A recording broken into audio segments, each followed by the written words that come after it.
घमंडी और मूर्ख साधु की कहानी। विदिशा नगरी में एक साधु रहता था। उसकी लंबी सफेद दाढ़ी, गेरवे वस्त्रों और कमंडल के कारण नगरवासी उसका सम्मान करते। वह जिस घर के दरवाजे पर जाकर खड़ा हो जाता, वहां सभी प्राणी उसके चरण छूते थे। धीरे धीरे साधु घमंडी होता चला गया। उसे लगने लगा कि उसके अंदर इतनी महान शक्तियां हैं, जिसके कारण नगरवासी उसका सम्मान करते और उससे डरते हैं। एक दिन वह साधु गांव से गुजर रहा था।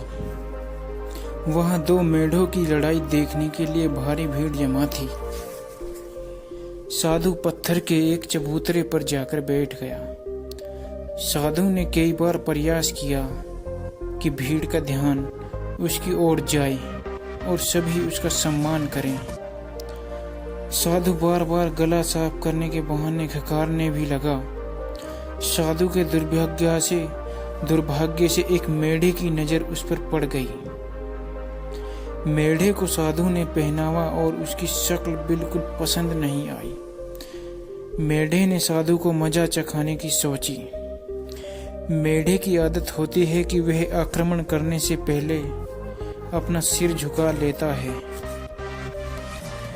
मेढ़े को सिर झुकाते देख साधु ने सोचा कि वह मेढ़ा भी उसे नमस्कार कर रहा है।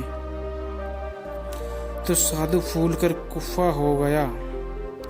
मेढ़ा सिर झुकाए साधु की तरफ झपटा तो भीड़ का ध्यान साधु की तरफ गया। भीड़ जोर से चिल्लाई, साधु महाराज यहाँ से उठ जाइए, मेढ़ा आपकी ओर आ रहा है। साधु ने भीड़ की चेतावनी पर कोई ध्यान नहीं दिया। वह घमंड में इतराता रहा और सोचता रहा कि इन मूर्खों को अभी पता चल जाएगा कि वह कितना बड़ा साधु है। तो मेढ़ा उसे नमस्कार करता है, उसके चरण छूने आ रहा है। मेढ़ा सिर झुकाए साधु के नजदीक आया तो साधु ने उसे आशीर्वाद देने के लिए अपने हाथ ऊपर उठा लिए।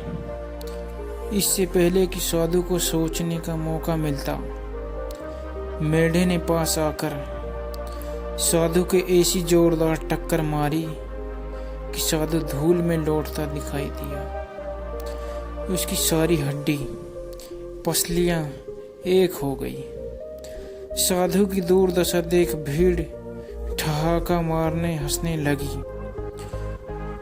उस मूर्ख और घमंडी साधु का घमंड एक क्षण में चकनाचूर हो गया। बड़ी मुश्किल से वह उठा और सिर झुकाई वहां से चला गया। तो साधु